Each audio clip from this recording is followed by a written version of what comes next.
ناخونای کاو کجلا شدیم. نوای خواه گرفتیمش. کاوی شکاری تربیهش میکنیم اکا برای شکار. های خواه نو گرفتیمش. سر دانش ریش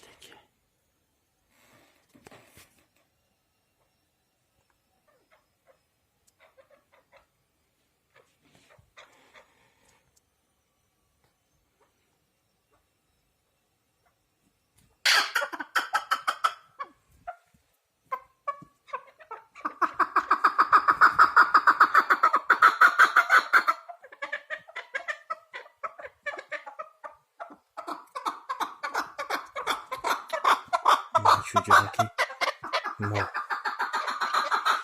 4 ماه شده یا 5 ماه ما تخوشیم کشیدیم علکای بسری کاملا میدوه یک ماشی که در دستی ما در تربیه های اینا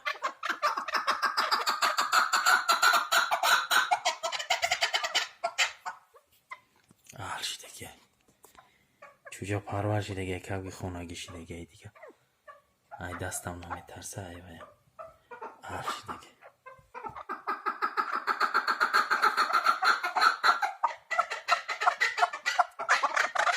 نه شما جنگ نمیکنی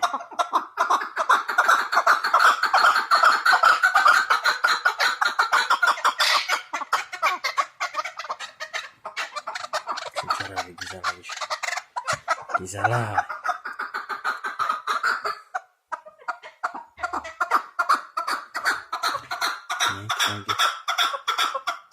شکاری نه وای خوب گرفتگیشه ولی نمیرز خونه خوابدگی چرا بی قخش میزن ناخوناش هم میخوایی کلامش میگم حلقه شدیم